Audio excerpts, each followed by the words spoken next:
నమస్తే, KVC news స్వాగతం. ప్రతిక్షణం సామాన్యుడి పక్షం. నేను మీ చలపతి. నేటి వార్త.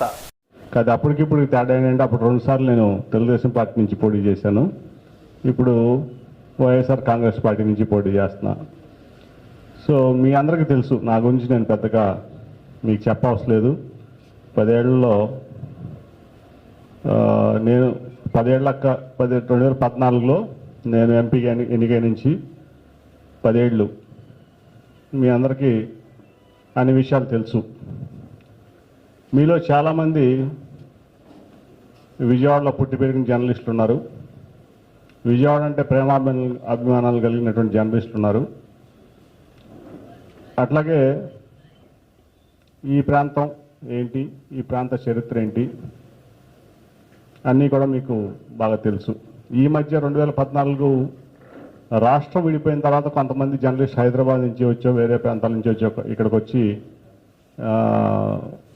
చేరారు తప్ప మీతో పాటు మీరందరూ కూడా ఎక్కువగా ఎన్నో ఏళ్ళ నుంచి ఇక్కడ ఉంటూ అందరి గురించి కూడా చాలా బాగా తెలిసినటువంటి వ్యక్తులు మీరంతా కూడా.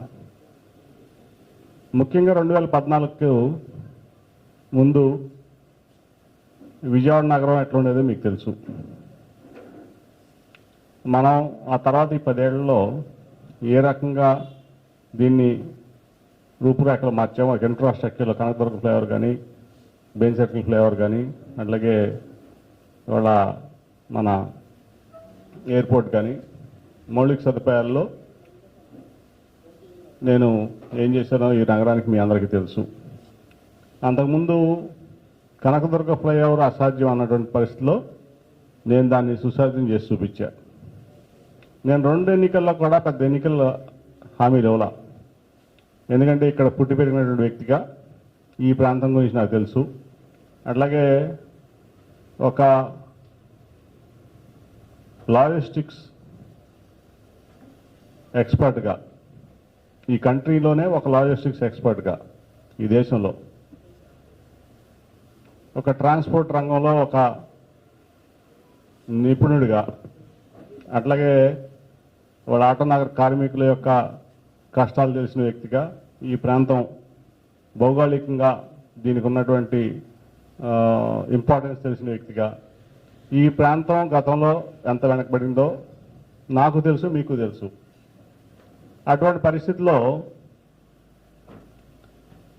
అంతకుముందు విజయవాడ చూస్తే బెజవాడ మనందరికి కూడా తెలుసు. ఇది 82కు ముందు, అంతకుముందు ఎప్పుడైతే చెన్నైలో మనం మద్రాస్ స్టేట్లో ఉన్నామో ఆ తర్వాత కానీ ఇక్కడ ఒక సినీ రంగానికి చెందినటువంటి ప్రముఖ సెంటర్గా కానీ, పత్రికా రంగానికి చెందినటువంటి సెంటర్గా కానీ, ట్రాన్స్పోర్ట్ రంగానికి ఒక హబ్గా కానీ, అనేక రకాలుగా ఒక ట్రేడింగ్ హబ్గా కానీ, ఒక హోల్సేల్ హబ్గా కానీ, ఎక్కువ మ్యానుఫ్యాక్చరింగ్ రాలేదు కానీ ఇక్కడ ఎక్కువగా అన్ని రకాలుగా కూడా అన్ని రకాలైనటువంటి ఒక economical hub of the united ఆంధ్రప్రదేశ్గా ఈ విజయవాడ ఉండేది. సరే, దాన్ని తర్వాత చాలా వరకు కూడా హైదరాబాద్ రాజధాని అవటం, ఇక్కడి నుంచి బిజినెస్లు కానీ, పత్రికా రంగం కానీ, సినీ రంగం కానీ అంతా హైదరాబాద్ మారటం. అంటే సినిమా షూటింగ్లు స్టూడియోస్ అవన్నీ చెన్నైలో ఉన్నా ఎక్కువగా డిస్ట్రిబ్యూషన్ అవన్నీ కూడా ఇక్కడి నుంచి నడిచాయి. మీ అందరికి తెలుసు. అది వైబ్రెన్సీ కూడా మన నగరానికి ఉన్నటువంటి వైబ్రెన్సీ ఎక్కడ కూడా ఉండేది కాదు. అటువంటి పరిస్థితుల్లో మనం వెనకబడి ఉన్నామని మీ అందరూ కూడా ఆ రోజులు నాకు చెప్పారు. చాలా వరకు ఆ రోజు ఉన్నటువంటి సీనియర్ జర్నలిస్టులు అందరూ ఏమేం కావాలో కూడా మీ నుంచి నాకు ఎక్కువ ఫీడ్బ్యాక్ వచ్చింది. అట్లా ఇవాళ ఈ నగరానికి కావాల్సినటువంటి ఇన్ఫ్రాస్ట్రక్చర్ కానివ్వండి, అది కూడా మనం చేసుకోవడం జరిగింది. మీకు అందరికీ కనకదుర్గ ఫ్లైఓవర్ గురించి తెలుసు, బెంజ్ సర్కిల్ ఫ్లైఓవర్ గురించి తెలుసు. అట్లాగే ఇబ్రహీంపట్నం నుంచి తిరువురు రోడ్డు కూడా NH30 కూడా డబల్ రోడ్ చేయించా, అది కూడా మీ అందరికీ తెలుసు.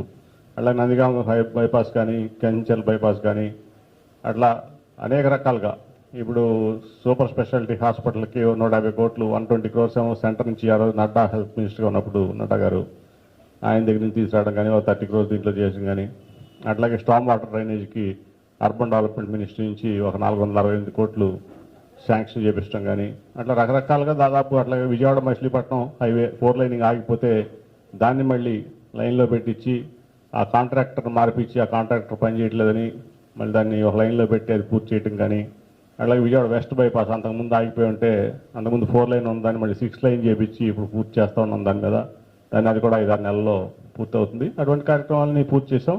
ఇంకా ఈ నగరానికి కొంత చేయాల్సినటువంటి ఉంది. ఎందుకంటే ఇవాళ మన నగరం ఏంటంటే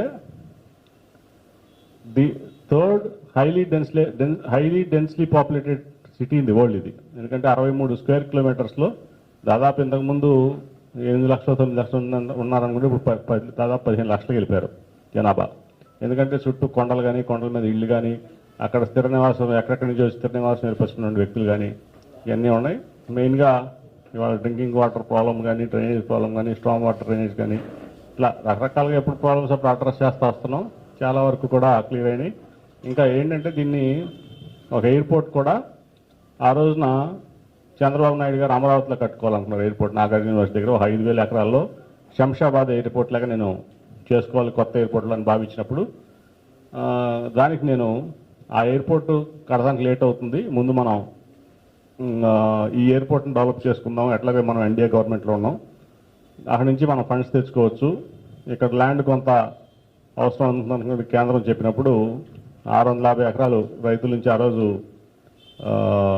చాలా ప్రెషర్ మీద ఆయన ముందైతే ఒప్పుకోలేదు, మనం అనవసరంగా ఇక్కడ కాదు నాకు అక్కడే కావాలి అమరావతితోనే కావాలి, అది నాగార్జున యూనివర్సిటీ దగ్గర కావాలి అన్నప్పుడు మన ఊరు నుంచి అది కూడా తరలిపోతే ఇంకా మన ఊరికి ప్రాముఖ్యత ఉండదని చెప్పి ఆ రోజు అడ్డం తిరిగి మాట్లాడి ఆ రోజు 650 ఎకరాలు ల్యాండ్ పూలింగ్లో ఇది చేపించి కమిట్ చేపించి ఆయనతో అది తీసుకుని 1,000 కోట్ల రూపాయలు వాళ్ళ ఎయిర్పోర్టు దాదాపు ఇప్పుడు అంతకుముందు 550 ఎకరాలు ఉండేది ఎయిర్పోర్టు 650 ఎకరాలు దానికి యాడ్ చేసాం 1,200 ఎకరాలు కోడెఫ్ ఎయిర్పోర్ట్. అంటే ఇవాళ ఉన్న బాంబే ఎయిర్పోర్టు 1300 ఎకరాల్లో ఆపరేట్ అవుతూ ఉంది.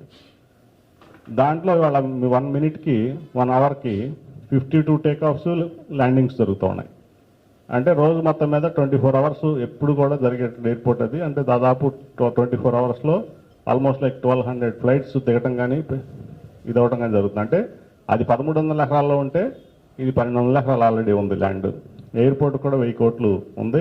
ఇప్పుడు కొత్త టెర్మినల్ బిల్డింగ్ కూడా ఇంకా కరోనా వచ్చి కొంచెం 2 ఇయర్స్ లేట్ అయింది, కానీ ఈ పాటికి పూర్తి అయ్యేది. కరోనా ఇంకా 5-6 నెలల్లో అది కూడా పూర్తి చేసుకుంటే నెక్స్ట్ 30-35 ఇయర్స్ ఎయిర్పోర్ట్ అనే దానికి మనకి అవసరం లేనటువంటి పరిస్థితులు ఇవాళ దానికి కూడా ఫండింగ్ పూర్తిగా తెచ్చుకున్నాం. అన్నీ కూడా మీ అందరూ తెలుసు. ఈసారి మేజర్ అచీవ్మెంట్ ఏంటంటే మీరు అందరూ చూస్తూనే ఉంటారు జర్నలిస్టులు, లేకపోతే మీ సైట్ నుంచి కొంచెం ఇదైందో నాకు తెలియదు, కానీ మేజర్ అచీవ్మెంట్ ఈసారి Vijayawada Nagpur access control greenfield highway తేగలిగా నేను. Access control greenfield express highway already Vijayawada Nagpur.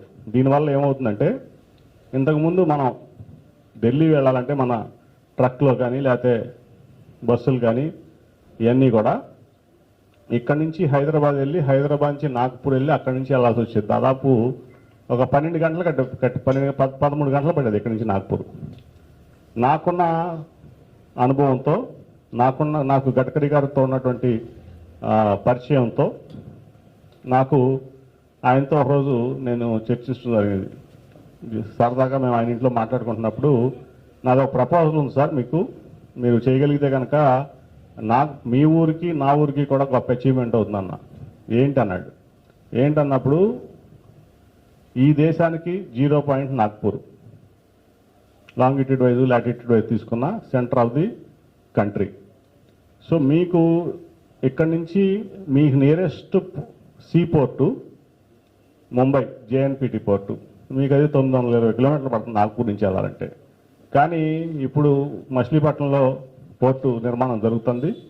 మీకు విజయవాడ నుంచి నాగ్పూర్ నుంచి విజయవాడ 500 కిలోమీటర్లు 478 కిలోమీటర్లు అవుతుంది మీరు డైరెక్ట్ రోడ్ వేస్తే.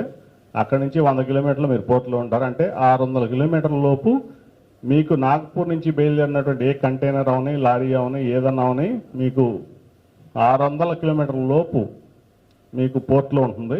అటు నుంచి ఇటు కానీ ఇటు నుంచి అటు కానీ మీకు ఇది అవుతుంది. అట్లాగే ఇవాళ మాకు కూడా విజయవాడ నుంచి కానీ చుట్టుపక్కల ప్రాంతాల నుంచి మిర్చి కానీ కాటన్ కానీ ఎగ్స్ కానీ ఫిష్ కానీ ఇవన్నీ ఢిల్లీ వరకు వెళ్ళాలంటే మాకు ఒక రోజు ప్రయాణం తగ్గుతుంది, ఆయిల్ సేవ్ అవుతుంది, కంట్రీకి బాగుంటుందంటే ఆయన నిజంగా నమ్మలా ఫస్ట్.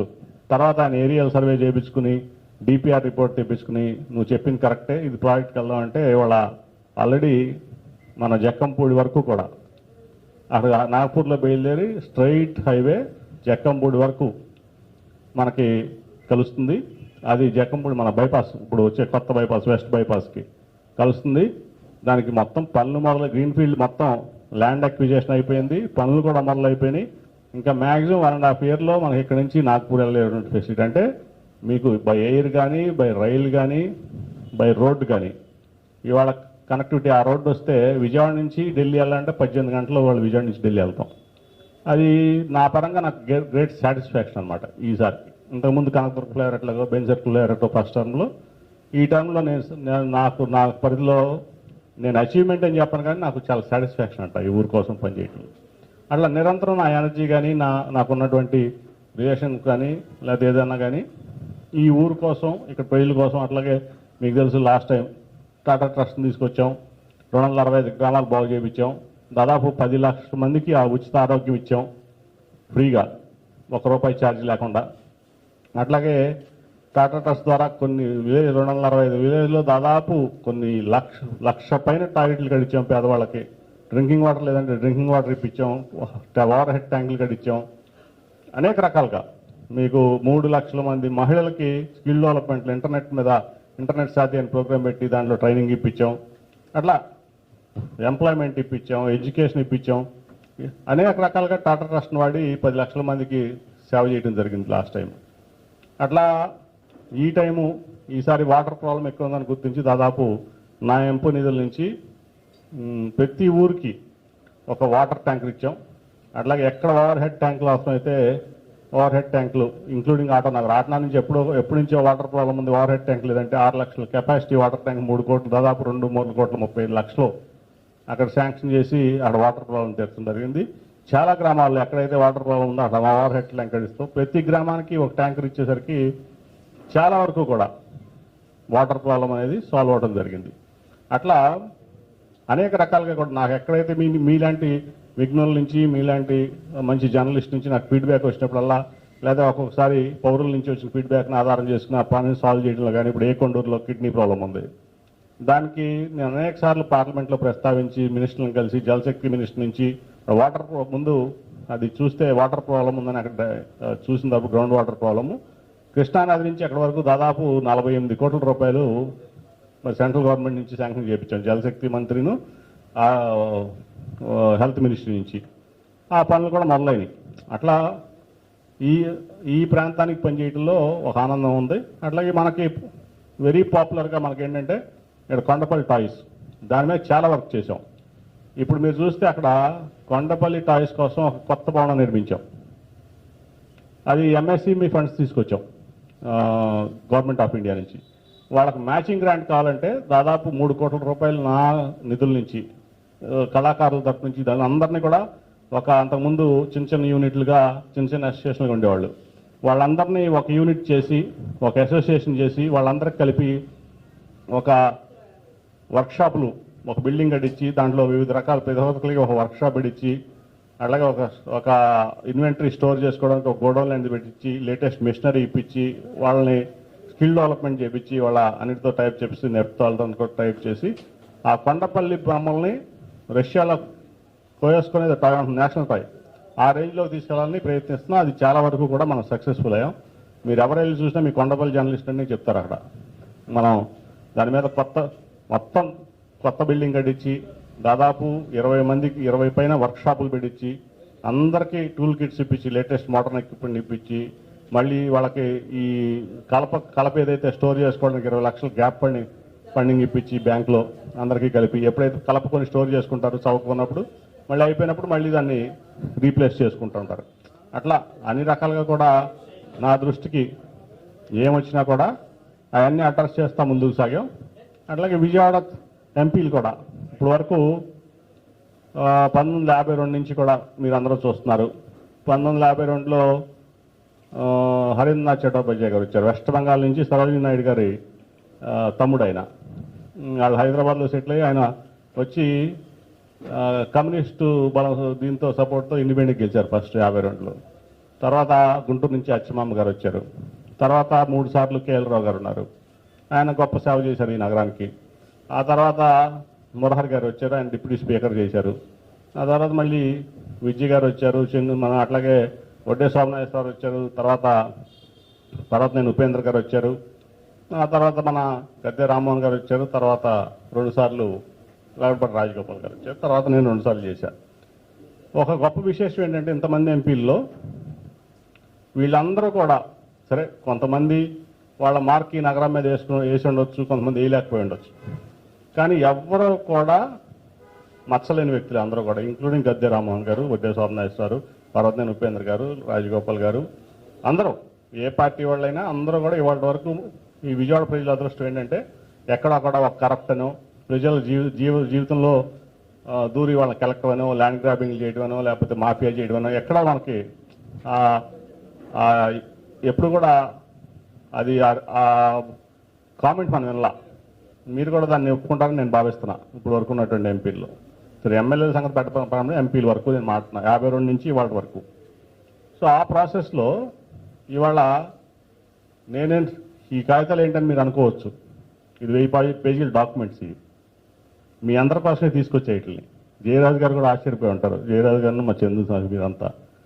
ఇదేంటంటే దురదృష్టవశాత్తు ఇవాళ ఇక్కడ విజయవాడ ఎంపీగా తెలుగుదేశం పార్టీ అభ్యర్థిగా పోటీ చేసినటువంటి వ్యక్తి మళ్ళీ దురదృష్టవశాత్తు నా తమ్ముడే. క్రిమినల్ చరిత్ర, చీటింగ్, ప్రతిదీ డాక్యుమెంటెడ్ ఎవిడెన్స్. ఇవన్నీ ఎందుకు చెప్తా అంటే నేను ఇవాళ వరకు ఈ నగరాన్ని ఇదవకుండా క్రిమినల్స్ బాధన పడకుండా కాపాడుకుంటూ వచ్చాం మనందరం కూడా. ఇంకా ముందు కూడా అట్లా ఉండాలని నా కోరిక. ఇంతటితో నేటి వార్త సమాప్తం. మరిన్ని వార్తా విశేషాలతో మీ ముందుకు వస్తుంది KV's news. Until then signing off మీ కేవీ చలపతి.